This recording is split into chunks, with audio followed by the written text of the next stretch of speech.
And boy, are there a lot of dick jokes. And he keeps smacking Lone Star with his tail. It was a feel-bad scene for one customer later. They're fine, but they don't make me laugh. All of their lines were read just like this. Da-da-da-da-da. Maybe the podcast is ruining us a little bit. I didn't see you playing with your dolls, sir. Those beeps and boops sound familiar.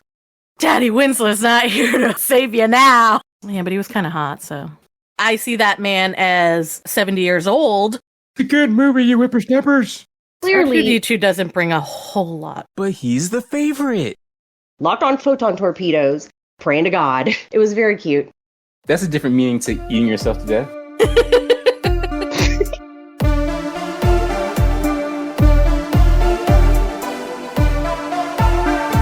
Welcome to the Yestalgia podcast. I'm Basil. I'm Drew. And I'm Amanda. Today we will be talking about Spaceballs. Synopsis before we get into any discussion. In a distant galaxy, planet Spaceball has depleted its air supply, leaving its citizens reliant on a product called Perrier. In desperation, Spaceball's leader, President Scroob, orders the evil Dark Helmet to kidnap Princess Vespa of the oxygen-rich Druidia and hold her hostage in exchange for air. But help arrives for the princess in the form of renegade space pilot Lone Star and his half-man, half-dog partner, Barf. And that's basically what the movie's about. So I just want to start off by saying, I think I broke the system. I feel like I cheated myself out of my turn. Because before I even started watching this movie, as I geared up to watch it, I was like, I don't want to watch this. I don't even like this movie. So, oops. This just happens to be a movie that I have seen. And even the first couple of times I've seen it, it was under duress. Like, there was someone else who was like, let's watch this hilarious movie. And I was like, ugh. So, oopsie daisy, we may need to revisit our choosing rules a little bit. Maybe loosen them up a little. Yeah, I got you. Well, that kind of goes into our experience with the films. You had seen it a few times. Seen it a few times. For those who don't know, it is a Star Wars spoof. It's a Star Wars parody. It's a 1987 Mel Brooks movie. Mel Brooks did Young Frankenstein and Robin Hood Men in Tights, and there's another big one that I can't think of. It also has Dracula, Dead and Loving It. Smoking Guns, Smoking Aces. Either way. Older comedy movies. Right, and they're usually parodies of either already established movies, such in this case it's Star Wars, or they'll be just sort of like parodying the style of the time. So yeah, they're hit and miss in my opinion.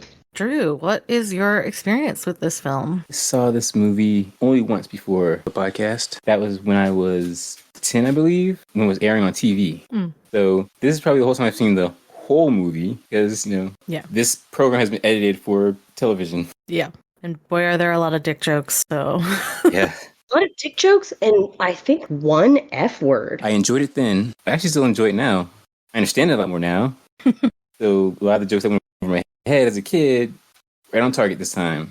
Well, we'll talk more about it. I have never seen the movie. I think I've seen like clips as memes around, but yeah, I've never seen this movie. I did have a friend in high school that really liked it, and they dressed as Barf for Halloween one year, but that was the most exposure I had, I'll say, to this film. So It's a good costume. yeah, it's not too hard to do, I think, either. Yeah, anyhow. What y'all want to say about it? Okay, I'm holding myself back and I'm going to stop that now. So much like Drew, as much as I really did not want to watch this movie again, it wasn't as bad as I thought it was going to be. You absolutely cannot try to pick this movie apart. It comes with its own sort of pick apart force field, as all Mel Brooks movies generally do. Oh, just you wait. No, I'm just kidding.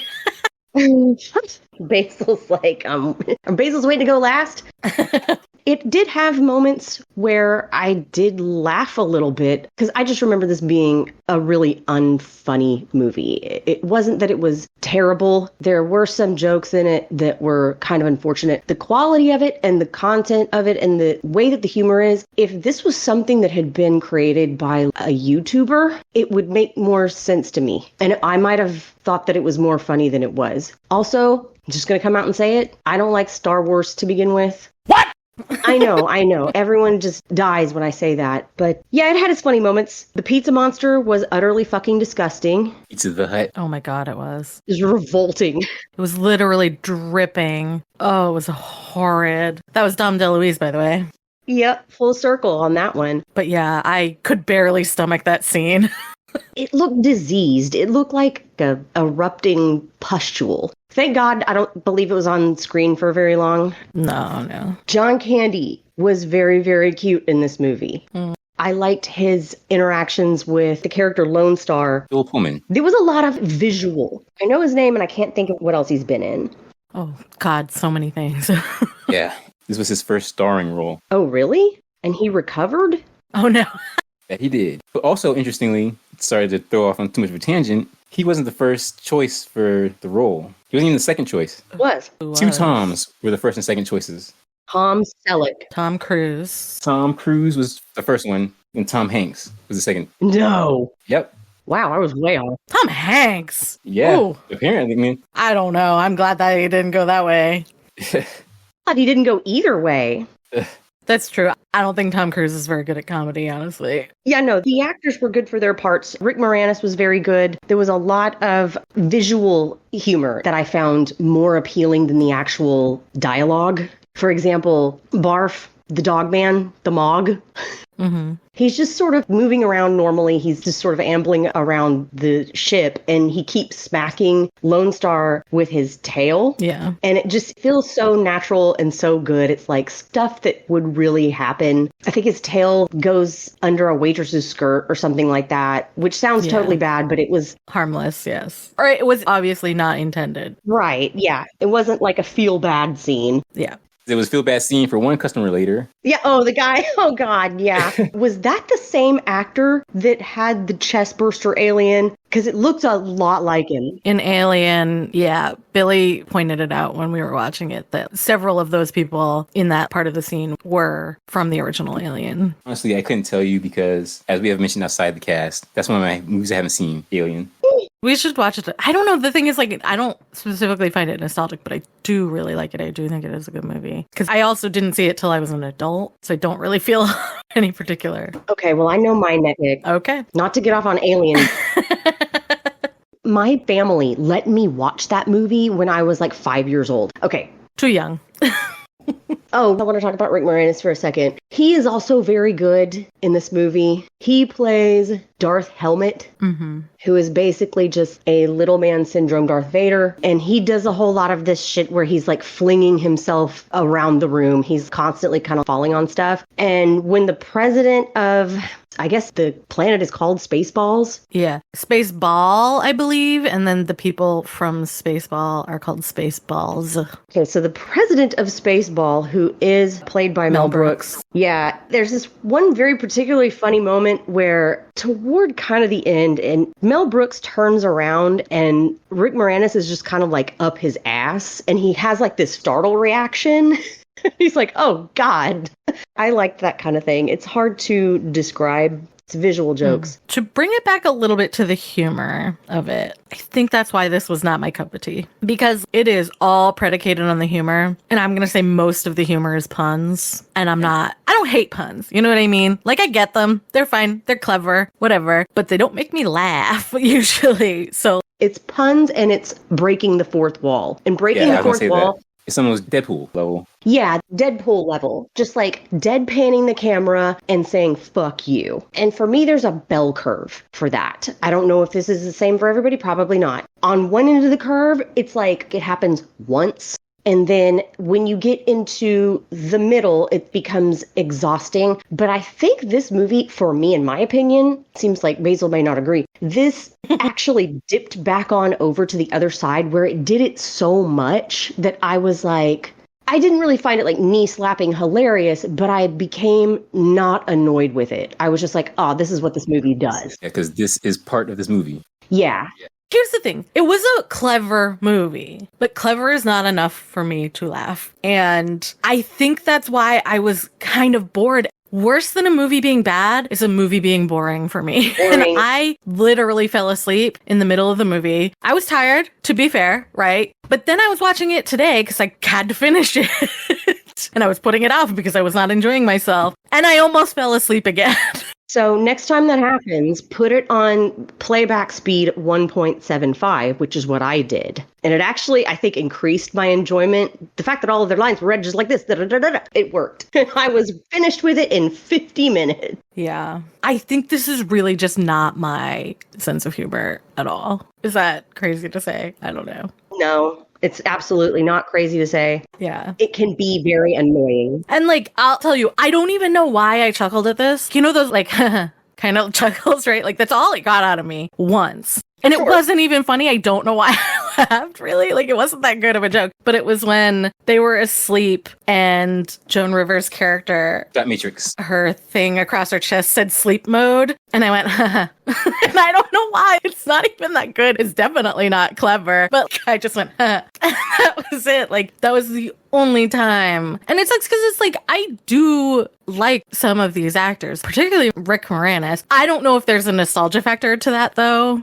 I mean, he's right in our nostalgia time period. He was doing Honey, I Shrunk the Kids and... Little Shop of Horrors. Thank you, Little Shop of Horrors. And, you know, other stuff, but that I can't think of at the moment. I thought that this movie would have been better. I was sitting there thinking, maybe the reason that I'm not truly enjoying this is because I just do not like... I rebuke Star Wars. Huh? It is boring to me. And I know that with... For example, Star Trek parodies, I find extra fucking funny. But evidently, that's not true either. Because you guys enjoy Star Wars, right? I do. Yeah. Didn't really, like, increase the enjoyment factor, that specific thing? It did, for me. Yeah, for me, no. Okay, so mileage may vary. Yeah. It's still not hilarious, but... Yeah. You guys didn't laugh when that guy cracked open the can of Perrier in his desk and started like sniffing the I didn't can? laugh, but I was like, it's kind of funny. That was another like, haha moment. That's clever. Interesting. Also, maybe the podcast is ruining us a little bit. I think I tend to be a hypercritical person, to be fair. No, this is a podcast ruining you. Drew is right. Yes, we're all ruined. Ruined from all movies. Kane ruined. I never chuckled, but I thought it was cute. And I think I thought it was funny, but not an out loud funny, like, which it turned out I read that it was mostly improv was when Darth Helmet was playing with the dolls. And I was like, huh, yeah. And I was like, that's cute. That's funny. What did you see? I didn't see you playing with your dolls, sir. I didn't see you playing with your dolls again, sir. Which, yeah, I was like, oh, that's funny. Yeah, this is going to be a short one, isn't it? Yeah. Oh, God, I hope not that short. There isn't much. Well, I can talk about the costumes, which is my favorite part to talk about. I don't know, yeah, Drew, you liked it, so let's get more of you in here. I mean, help us out. Yeah, what did you see in this that we didn't? Well, I like the fact that one Mr. Michael Winslow had a bit in this. Yep, he's so good. Sound effect guy from Police Academy. Shit! Yeah. I was like, wait, is that him? And it was, yeah. Because he starts doing it before you have the close-up on him. And I was like, wait a minute. Wait a minute. I know that guy. Those beeps and boops sound familiar. Yeah, I know that Foley work. That was really, really good. Yeah, he's so good at it. Yeah. And he's still active doing improv shows. What? I saw him on recently, I think it was last year, and I mentioned it to you guys, but it was like offhand. There's a show on Dropout called Make Some Noise. And so a lot of it is like Foley stuff. It's comedy. You were trying to make people laugh, but he filled in when one of the guys who normally did it couldn't. And yeah, he was fantastic. The dream guest. What a great skill to bring to improv. Mm-hmm. Yeah. He's the perfect guest for it. It was really funny the next episode too, because one of them goes, Daddy Winslow's not here to save you now.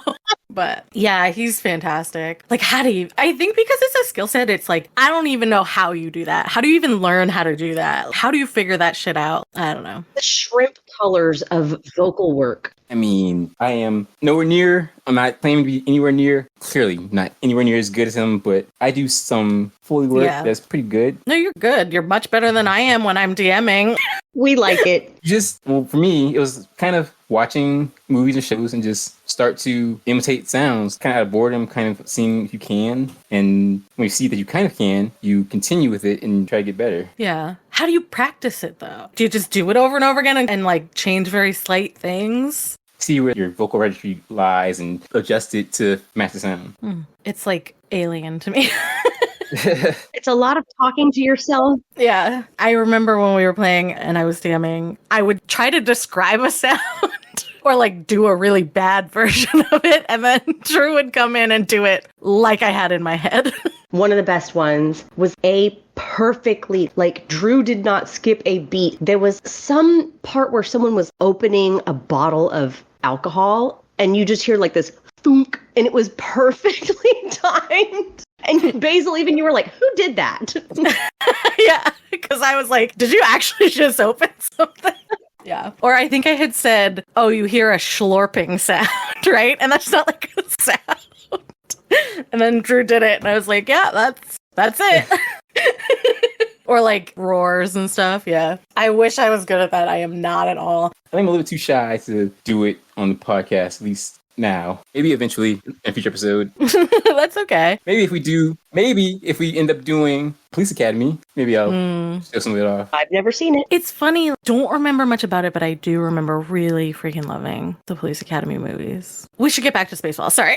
I'm realizing now saying this. Yeah, I don't know. Like, I think too, I do think it was smart in regards to the parody aspect of it to make Luke and Han one character. Yeah. That makes sense. You're trying to kind of streamline the movie. Great idea. But then they kept all the leader characters, like the Empire. So it's like Darth, what's his face, the President, and Colonel Sanders. And it's like, I don't know that needs to be 3 different people.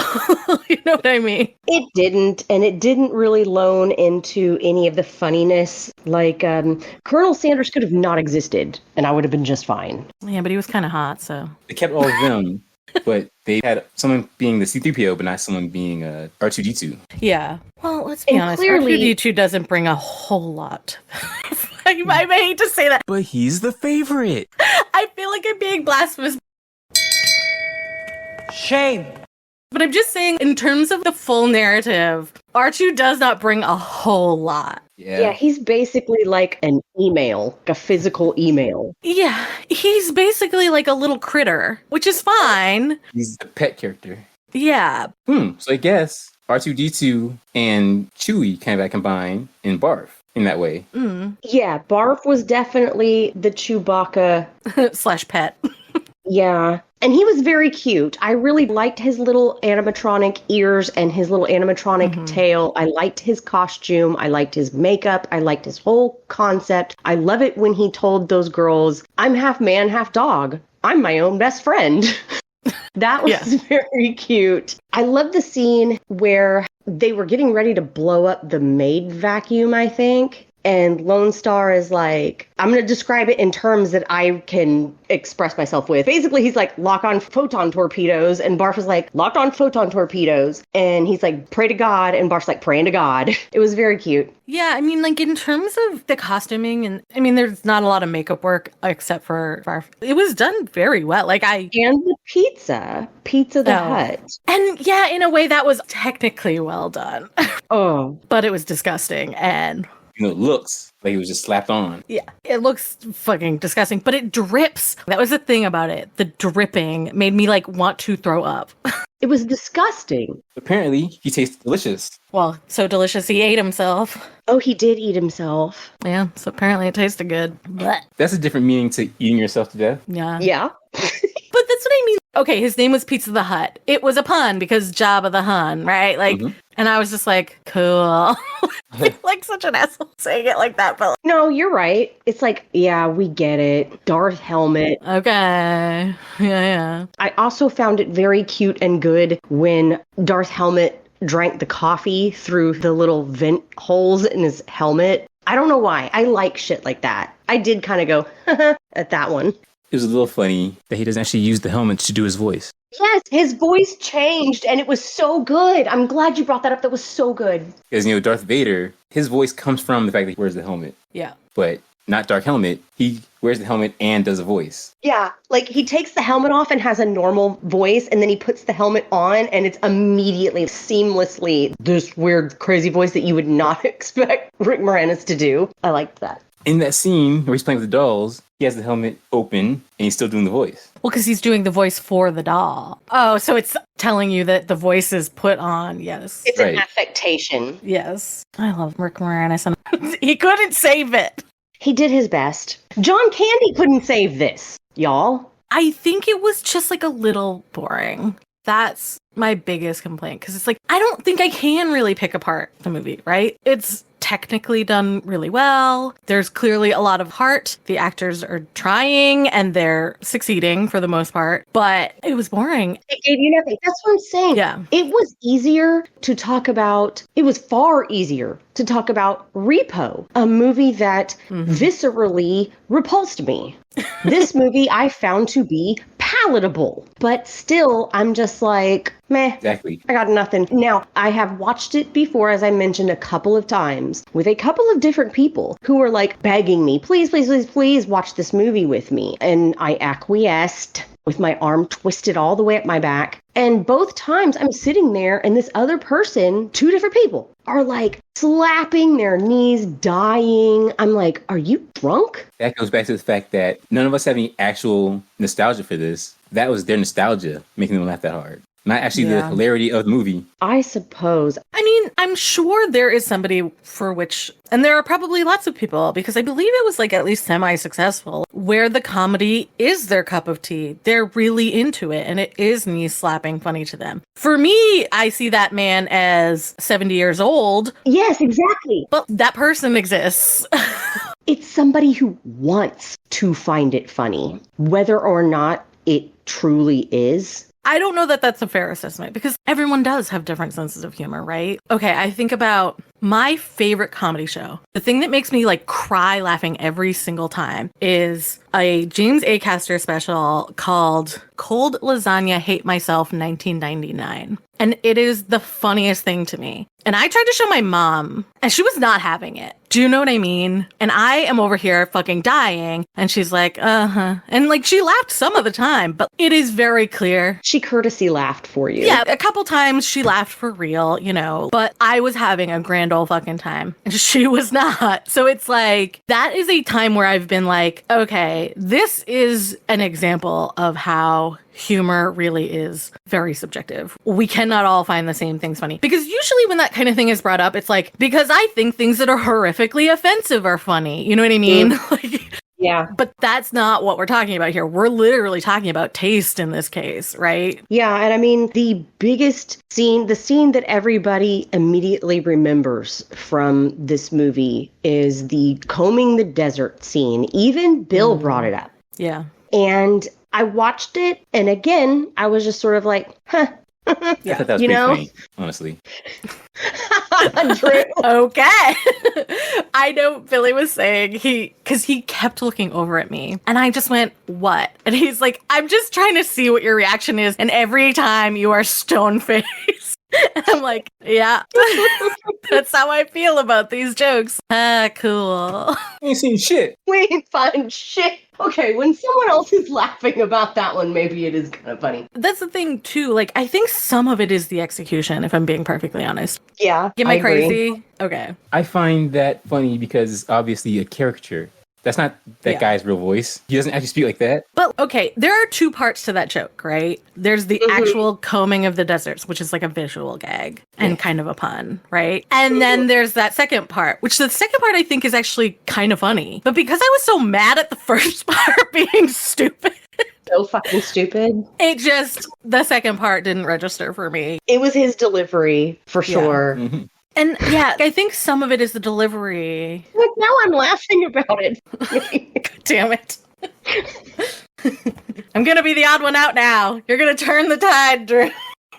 Yeah. Every time I want to hate on something, I'll talk about it with you guys for like 20 minutes, and I'm like, you know what? I like this. I found my superpower. I'm like, this is the most horrible shit I've ever seen in my entire life, and I love it.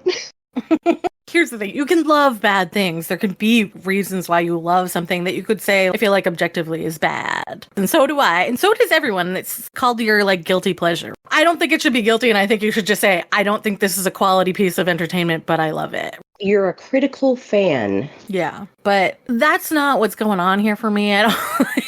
At all. I don't think I will ever watch this movie again. I dreaded it. I kept leaving it till the last minute as much as I could. That's how I felt. I will tell you, I had the feeling I would dislike it, right? But I realized when I watched it, the reasons I thought I would dislike it are not why I dislike it. Hang on. I need to know, why did you think you were going to dislike it? What were your expectations versus your reality? I did think it would be kind of dumb, which in some ways it is. Dumb? Like, some of the humor is kind of dumb. Some of it's very clever and some of it's dumb. You know what I mean? Like, it is definitely a mix. What? Really? You're laughing now. Yeah, I know. When someone else delivers it, that's what I'm saying. It's not delivered correctly, I feel like. I thought because, okay, it's an older comedy movie, right? And we know how older comedy used to just decide that this is why I love cold lasagna, hate myself, but because it criticizes this, where it was bad to swear, but good to make fun of minorities. You know what I mean? Yeah, punch down. I was so concerned about that. So worried that the entire thing was just going to be a huge punch down. And it wasn't really. There was some things. There were some smack downs, some wrist slapping downs, but... See, here's the thing. It had some Jewish jokes about Jewish people. Really? She doesn't look Jewish. Yes. And the thing about her nose, and a lot of the things about her is some pretty bad stereotypes about Jewish women. But it is coming from a Jewish writer, producer, director. So I'm like, do I get to say that about when someone is... But he's also not a woman. So that brings another element of the sort of intersectionality of that. Do you know what I'm saying? I felt weird about some of it, like that, like where I'm like, so first of all, if this was a writer, director, producer and actor, he did all of those things in the movie, who was not Jewish, I would be it would have been wicked offended, right? Absolutely. But because it does change things. But then, like I said, because of the intersectionality of it, so I was able to go, oh, I don't find it funny. I can't find it funny really anyways, but I don't really find it funny. I get where it's coming from. It's just something that's clearly not for me. But there unfortunately becomes that intersection about half of the jokes were about women and Jewish women, and there's a certain intersectionality about that in which it is kind of punching down on women as well. A unique oppression. Yes. So I did have some conflict in that. But for the most part, I'll say that was a pretty small portion of the movie anyways. Much smaller than you thought it was going to be, right? Yes. Because in not remembering the entire movie, I was going into it, I was like, well, I don't think it was terribly foul, but it's been a long time since I watched it. I kind of had that same trepidation. Yeah. And I was pleasantly surprised. Yeah, because it is mostly not punching down. In fact, a large majority of it is jokes about Star Wars. Yep. Or just silly puns, right? Right. Or silly Star Wars puns. Yeah.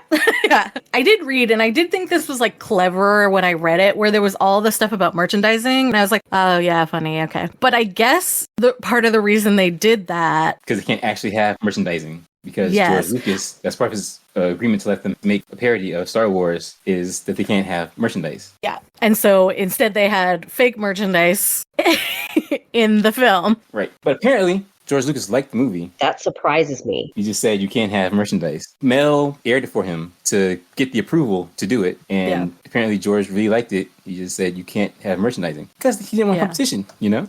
Fair enough. Why on earth would that movie have had merchandise, though? Well, possibly because of the jokes. There was Spaceballs the towel, or like Spaceballs the placemat, or things like that. That was like a running joke in the background mostly. But if people wanted that, because I guess people did want it, just they could never get it. Just seems like more of a now thing.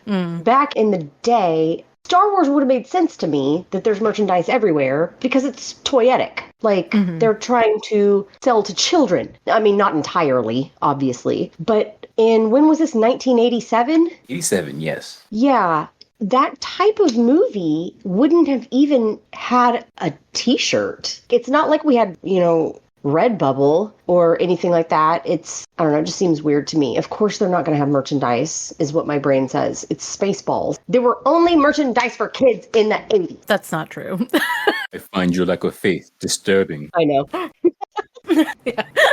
And the 80s was that time where people really started to kind of make things a brand, right? Like, it's not just a piece of art, like a film or a show. Keep in mind, the 80s is when I was a child, so everything really was geared to me. I mean, not for very long, but I was a child in the 80s. Yeah, no, and I get it. those cartoons and stuff were all just ways to sell merchandise, and films kind of were that sometimes. And they were toy infomercials. The 80s was that big capitalist boom, unfortunately. Yeah, Joe, Transformers, He-Man.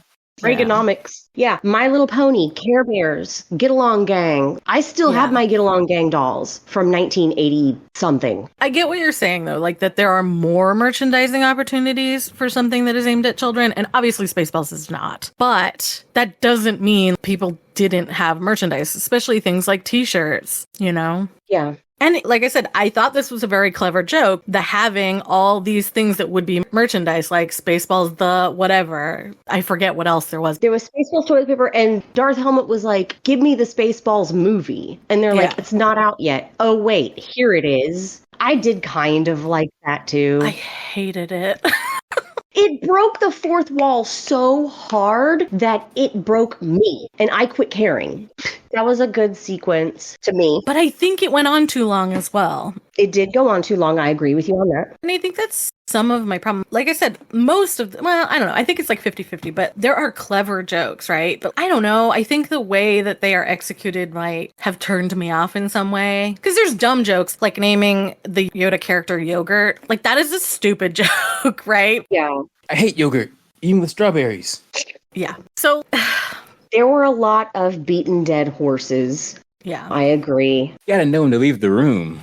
What does that mean? When you're telling jokes, you gotta know when to start it off. Keep going only as long as it's successful. Don't outstay your welcome. Yeah. And there were a few things that were like that. I think you're right. And that was a succinct way of saying what I was saying. That some things went on too long, or timing was off in the way it was delivered or whatever, where it was kind of like, okay, that could have been funny, but it needed to be workshopped a little, you know?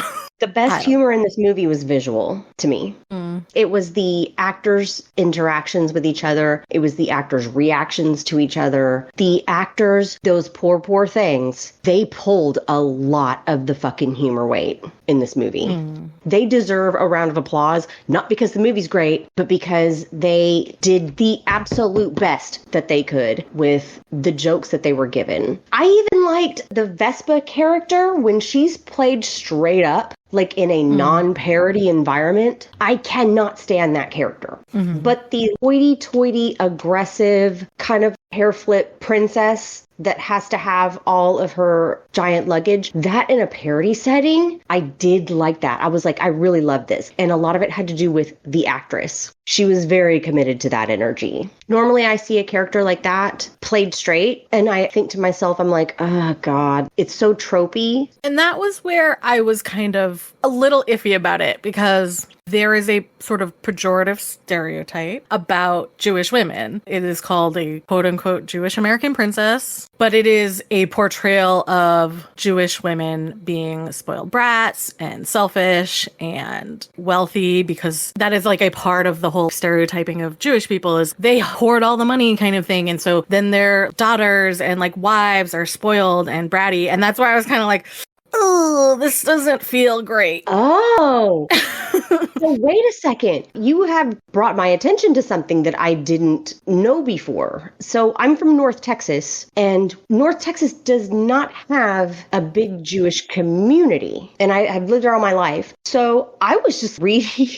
was just taking that at face value. And I actually sort of was thinking this is supposed to be a misogynistic trope, just women in general turned on its head. Not turned on its head, but sort of leaned into until you can really, really taste that ridiculousness. That's how I interpret it. I didn't know about this other thing. Okay, that's enlightening. Yeah, I mean, I think it is often sort of portrayed as a, particularly like New York Jewish woman is sort of the idea that that stereotype is built around too.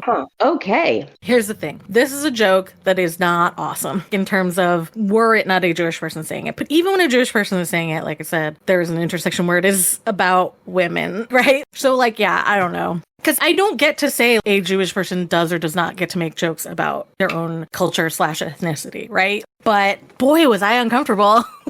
Now that I have that layer of context, this brings to mind, I was about to say, do you guys remember the movie Rush Hour? But of course, no one needs to remember Rush Hour because nobody fucking forgot it. I can't forget even if I tried. My aunt watches that movie like 5 times a year. You're like, I wish I could fucking forget that movie. I can't laugh at it. Yeah. It's all racial humor, and you can't condemn it either. I don't know who wrote that movie. I don't know who directed that movie, but it's sort of, I guess, Basil, like you were saying, it's not for me at the end of the day. Yeah. So yeah, that's where it's like, well, Chris and Jackie were okay with it, so they're not white. a lot of the race jokes were between the two of them. That movie was an entire movie it was nothing but racial humor. And when I was a kid, I would laugh at stuff like this, but me now, I'm like, I can't. Like, I don't want to. Yeah. I'm not saying that isn't like I'm not allowed to, but it's like, I don't feel cool about it in my heart. Okay, this is me speaking again on like someone else's race, and I don't want to do that exactly. But some criticism from Black women I've heard about things like the Medea movies are like, this is a person who is the writer, producer, director, and actor who is unfortunately reinforcing stereotypes about Black women particularly. But it's the thing that I don't get to speak on. It's the same thing, I guess. Or that's how I think it is sort of akin to in this case, where it's like, I mean, to be honest, I'm not a big fan of the Medea movies either. So for me, they're on the exact same level to me. But honestly, neither am I, but not for that reason. Yeah, but because I don't think they're that funny. For me, yeah. I just don't think they're funny. For Drew? I don't think they're funny either, but I just think the comedy isn't good. Yeah. I have never seen a Medea movie. I am familiar with Tyler Perry. I am familiar with his works, but I have not seen any Medea movie. I mean, I've heard it put like this by a Black person. Black women are facing, and I'm going to say these words again, a unique oppression. Mm-hmm. So it could be the same. I'm speculating. But it does feel like it's in the same kind of arena, right? Like it is a group of people who are often punched down upon, and it is someone that is within that group that is also doing it. And so it's like, there is an extra layer when it is a woman. Sorry, not sorry. Yeah, it just is. It's like a double punch. Essentially. Anyhow, that kind of thing was why I was like, I don't know how to feel about this some of the time. And like I said, this was not a humongous part of the movie necessarily. It sort of mostly got brought up with the whole in the desert with her like trunks, right? That was mainly. And the nose job thing was actually more prominent to me. Her being a big old prima donna with her trunk, even I didn't, that went over my head. I was just like, oh, it's making fun of a misogynist trope, which it is, but it's even more nuanced than that, and I just didn't realize it. The nose job thing, I was like, there's no ignoring it. Yeah. People from space know what this is about. I mean, the worst thing is I could tell it was coming immediately. Maybe this is like, I think I mentioned it with The Shining with you guys before, where I had seen The Shining many times and Billy had never seen it. So I had him watch it, and he was basically like, it seems like beating a dead horse because this stuff I see all the time and it's not that scary now to me and blah, blah, blah. And it's like, okay, but at the time when it was first coming out, was it more innovative? And I'm wondering if that's some of what's going on, where it's like a lot of the jokes are stuff that feels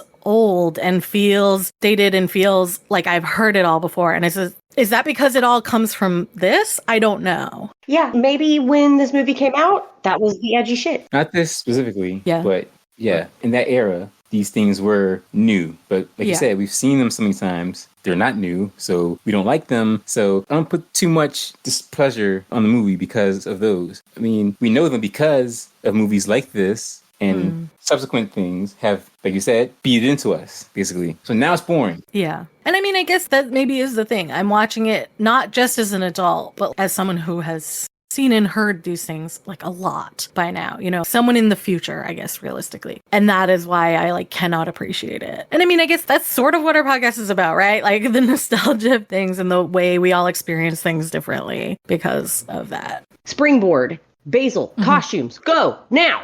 Yeah, like I think they did a really good job with the costumes. I imagine the helmet for Darth Helmet was probably kind of difficult to make because it looks so smooth, but it's on a larger scale, right? And like the larger scale you have, the easier it is to see blemishes and stuff. And it was done very well, which I really appreciated. And yeah, like everybody felt so appropriate, if that makes sense, for their character. I really liked the way they had done Vespa's wedding dress so that so she ended up in the one that she was mostly adventuring in. It has a piece on the top of the bodice that comes off, and then the underskirt is like a big ballroom skirt, and you take that off, and you have the dress, right? Very clever, very cute. It means that it is still recognizable as her dress, but is something in which she doesn't have to do much to alter it. Quick question on that subject. Yeah.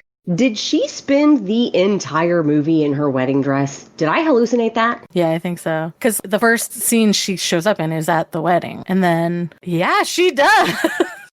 Because she changes to the version of the wedding dress that has the parts taken off. It was made to be kind of over the top as the wedding dress, but almost like transformable, if you know, transformable. Because there's a transformer thing. Yeah, and the way they did Barf was really clever and really cute. It was really cute. I loved the way they did the patch over his eye where it's like fur, but it kind of like blends into his skin. That was really clever to still have the actor be able to emote and not have to do like a shit ton of special effects makeup. You know what I mean? Yeah, no, his costume was great. It was mostly just very, very minor animatronics, and that went a long way. Yeah. And yeah, I think everything was done in a way where it was referential and yet not the same, and done in a way that kind of worked with their jokes and things like that. I even liked at the very end, and I know it was supposed to be kind of like goofy, at the very end, we all discover that Lone Star is royalty. Actually a prince, yeah. Yeah. Dun, dun, dun.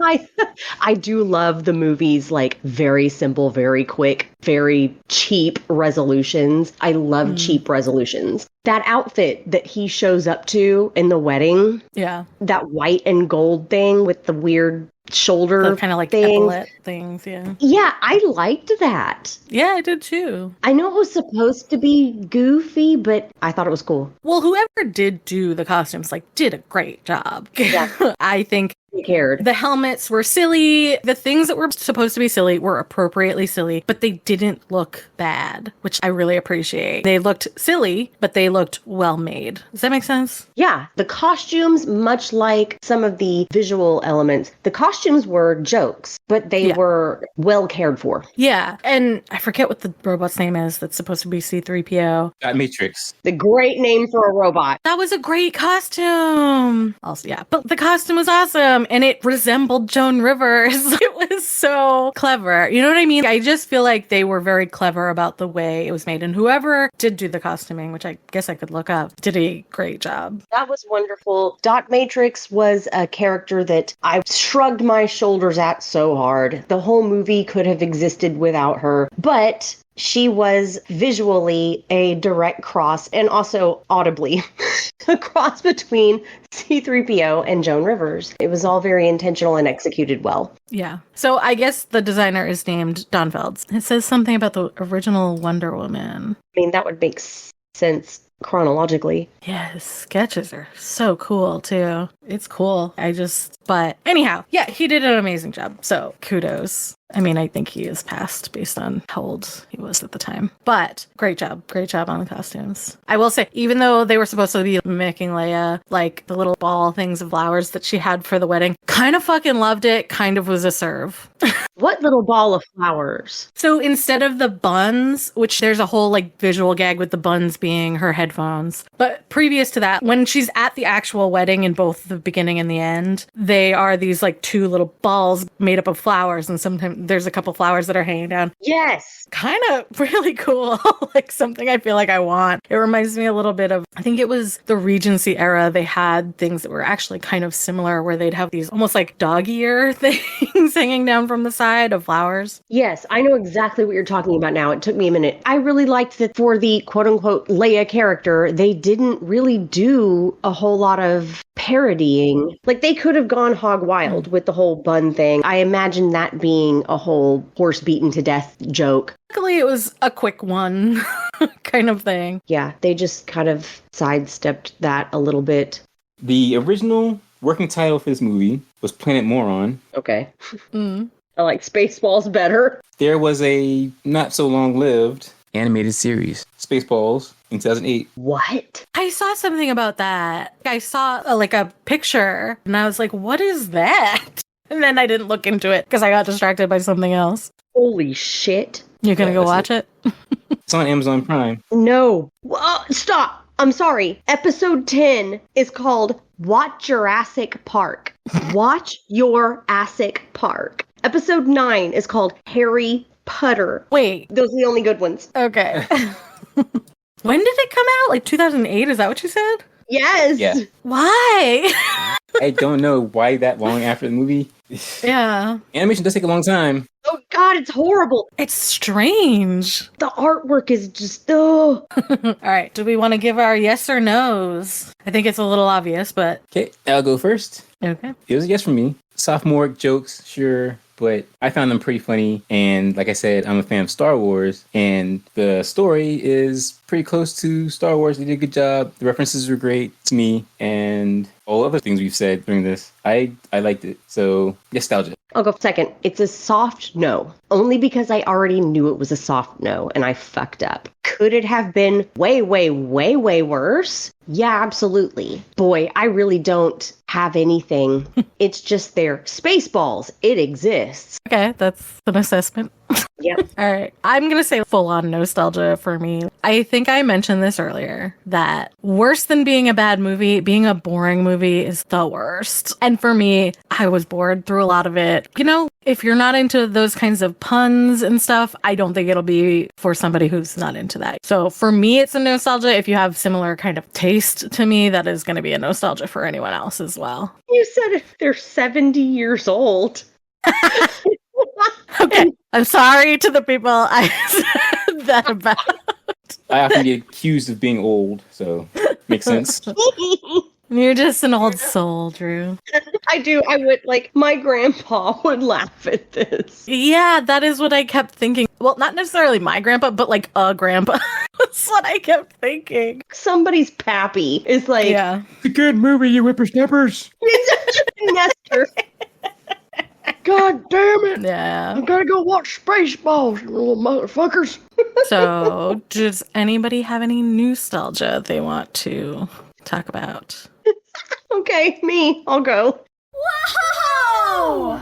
All right. If you've got something, yeah. Well, yeah, I mean, so I discovered that if I put on Deep Space Nine, my 3-year-old will not complain. So I have been rewatching Deep Space Nine, and it's hilarious because not necessarily Deep Space Nine. Deep Space Nine is very dramatic, but my relationship with my toddler is very hilarious because evidently we have a coded language that is so ingrained in my subconscious, I don't even really realize it. Because the other day, she was like, I said, what do you want to watch on TV, baby? And she was like, I want to watch those dirty, dirty Breen.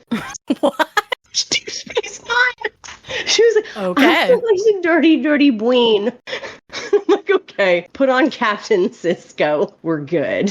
Fuck. All right. Drew, do you want to go? Yes, I know how we feel about Disney and Marvel stuff, but I watched the Marvels. And how dare you? People say, you know, the MCU's going down and stuff. I still love all their stuff. And that movie's no exception. I thought it was funny. I thought it was entertaining. I thought the fight scenes are pretty good. Yeah, I like that movie. I'm going to say Fine. I didn't even know that existed, so... It's brand new, isn't it, Drew? Oh, I know what it is. Okay. Yes, it's Captain Marvel. And Yeah, and Miss Marvel. And also, anime, I watched Don't Toy With Me, Miss Nagatoro. It's a pretty standard romantic comedy anime about a boy who's really nerdy and a girl who was part of the popular clique, and she started out wanting to toy with him, but they actually like fall in love over time. It's an anime rom-com. Yeah. I've actually never heard of it. yeah, neither have I. It's got 2 seasons. I think they're done. When I'm stressed out, I tend to rewatch a lot of the same stuff. So I don't have anything that I've been watching. I have been continuing reading. It's a long book series and the books are pretty long. So I am continuing reading Throne of Glass. You can read? I can. I'm pretty good at it now. Yeah, I am currently tandem reading 2 of the books because they take place technically at the same time. So there is it's Empire of Storms and Tower of Dawn. And yeah, I basically flagged all the places I need to switch and have been switching back and forth between the 2. It means it is not a very portable read, but that's fine. Oh my God. I have to stop you real quick. You are reading 2 books. I know you're reading 2 books at the same time. Like you put one down and then you pick another one up. And they've got flags and I take off the flag when I get to that. Yeah. Yeah, it's sort of recommended by a lot of the fans to kind of switch back and forth because so Empire of Storms is book 5 and it ends in a cliffhanger, and then you have to read all of book 6 before you get to book 7, which actually resolves the cliffhanger. I don't know if I could mentally do that, even if I wanted to. I thought it was going to be a lot harder than it's been turning out to be. It seems like a lot, but it's really more like I'm reading one incredibly long book. I'll take your word for it because that is way too powerful for you. Are way too powerful for me if you can read 2 books simultaneously. Well, they're about the same thing, technically. It's 2 different groups of characters because they're on different continents, but I get it. Yeah. It's just... To be fair, this is one of those things that I kind of mentioned before where it's like, I can say these objectively are not works of art books necessarily, right? But they are so enjoyable for me. I like them. I don't care that they're not, perfect, thematic. They are problematic in some ways too, in several ways, but they are fun to read. And I find myself reading them. It's called what? Throne of Glass, you said? Yeah, the series is called Throne of Glass. But the first book is also called Throne of Glass. The first book was meant to be an adaptation of Cinderella, where it is very, very, very loosely related to Cinderella, to be fair. And then from that book, it just veers off completely. But I don't know. I like it. It's fun to read. And like I said, I don't think these are like peak works of art or anything. But yeah, they're not. And that's fine. Not everything can be. And it doesn't have to be. It is enjoyable. It is fun to read. It is quick. Like, I find myself going through things really quick because there's mysteries and I want to see what happens next. And she's very good at cliffhangery things. And yeah, there's a lot of characters by the time I'm here. But yeah, it really depends on your taste. Fair enough. Then I've been rewatching all the same 5 or 6 sitcoms that I watch over and over again, so no reason to mention that. Background noise. It really is. I put them on and then read, so I don't even pay attention to it. It's just the noise for me. I don't know. I should put on music, but I don't. I believe that has been the Yestalgia podcast.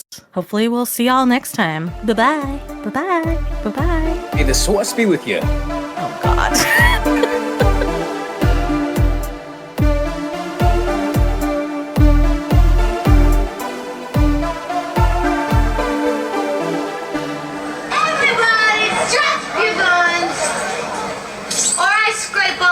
Makeup. This might take me a really long time.